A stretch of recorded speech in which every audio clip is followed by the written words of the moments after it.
ખેતર પાસે શરૂ થયો ઝઘડો, યુવક ઉપર થયો જીવલેણ હુમલો અને 2 દિવસ બાદ રોડના કિનારેથી યુવકનો મળી આવ્યો મૃતદેહ.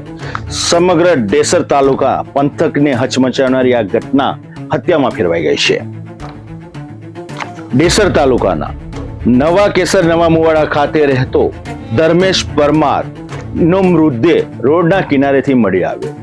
ત્યારબાદ પરિવારે આક્ષેપ કર્યો છે કે ગેરકાયદેસર મંડળી બનાવીને અમુક ચોક્કસ તત્વોએ ધર્મેશ પરમાર પર હિંસક અને જીવલેણ હુમલો કર્યો, જેના કારણે ધર્મેશ પરમાર નો જીવ ગયો અને મૃત્યુને ભેટ્યો. પોલીસે મૃતદેહ મળતાની સાથે જ સમગ્ર કેસની છાનબીન કરી અને હવે હત્યાનો ગુનો નોંધ્યો છે અને ધરપકડ પણ આરોપીઓની કરી લીધી છે. મહત્વની વાત એ છે કે સામાન્ય બોલાચાલીએ ઉગ્ર સ્વરૂપ ધારણ કર્યું અને ચોક્કસ લોકો ભેગા મળીને ધર્મેશની ઉપર તૂટી પડ્યા, જેના કારણે ધર્મેશ પરમારને જીવ ખોવાનો વારો આવ્યો.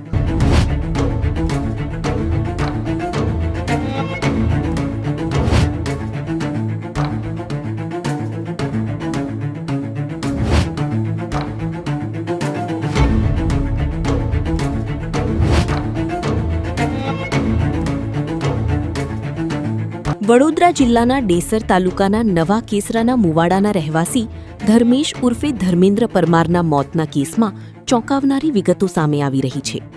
પ્રાથમિક માહિતી મુજબ 4 જૂનની રાત્રે ખેતર પાસે કોઈ બાબતે ઉગ્ર બોલાચાલી અને ઝઘડો થયો હતો. શરૂઆતમાં વાત સામાન્ય વિવાદ જેવી લાગી રહી હતી, પરંતુ થોડા જ સમયમાં વાત હિંસક બની ગઈ હોવાના આક્ષેપો થઈ રહ્યા છે. ફરિયાદ અનુસાર ધર્મેશ પરમાર પર લાકડીઓ અને વાસી વડે હુમલો કરવામાં આવ્યો હતો.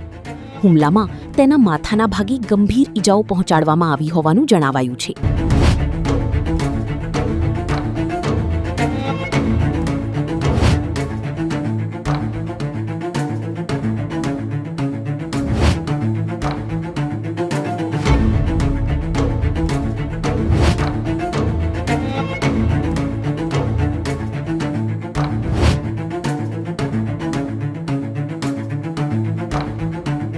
ઘટના બાદ ધર્મેશ પરમાર ગુમ થયો. પરિવારની પડપડની ચિંતા વધી રહી હતી, કેમ કે ધર્મેશ પરમારનો કોઈ અતોપતો હતો નહીં. પોલીસ ફરિયાદ નોંધાઈ ચૂક્યા હતા પરિવારજનો, પરંતુ તેના સમાચારની રાહ જોઈને પરિવારજનો ચિંતિત હતા. અચાનક 2 દિવસ બાદ એવા સમાચાર પરિવારજનોને મળ્યા કે સમગ્ર પંથકને હચમચાવી નાખ્યા.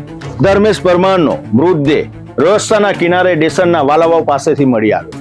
આ સમાચાર સમગ્ર પંથકમાં વાયુ વેગે પ્રસરી જતા લોકોમાં ભારે રોષની લાગણી જોવા મળી છે. પોલીસે હાલમાં હત્યાનો ગુનો નોંધ્યો છે અને આગળની તપાસ હાથ ધરી.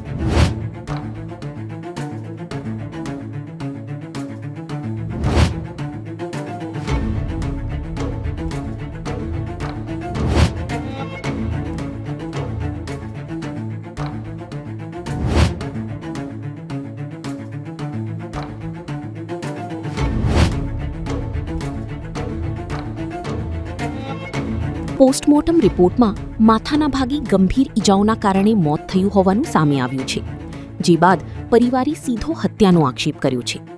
ફરિયાદમાં નસરુભાઈ રાઉલ, સમીર રાઉલ, ઇરફાન રાઉલ અને સદામ રાઉલના નામનો ઉલ્લેખ કરવામાં આવ્યો છે. આ ઉપરાંત 4 થી 5 અજાણ મહિલાઓની પણ આરોપી તરીકે દર્શાવવામાં આવી છે. ફરિયાદ મુજબ હુમલા દરમિયાન મુવાડાવાળા આજે તો તમને પતાવી નહીં કહી ધમકી આપવામાં આવી હતી. શું આ માત્ર મારામારી હતી કે પછી પહેલાથી ઘડાયેલું જીવલેણ કાવતરું? આ સવાલો હવે તપાસના કેન્દ્રમાં છે.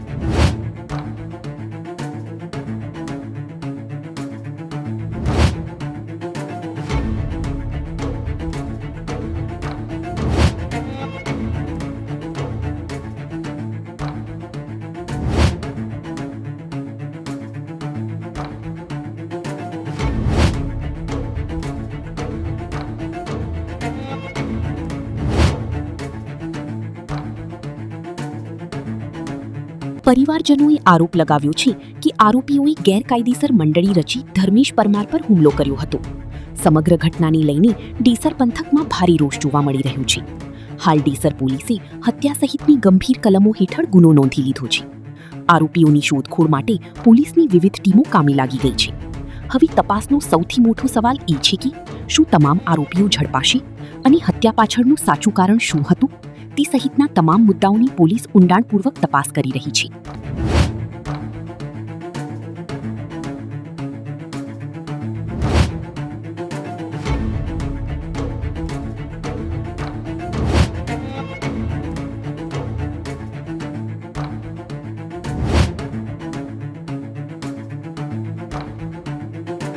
મારામારી, ધમકી અને ત્યારબાદ યુવકનો મૃતદેહ મળી આવ્યો. આ માત્ર ઝઘડાનું પરિણામ હતું કે પૂર્વ આયોજિત હત્યાની સાજિશ? પોલીસે તપાસનો પ્રારંભ કર્યો છે. પોલીસ તપાસમાં જેટલા પણ રહસ્યમય વમળો સર્જાયા છે તેના પરથી ચોક્કસ પડદો ઉચકાશે.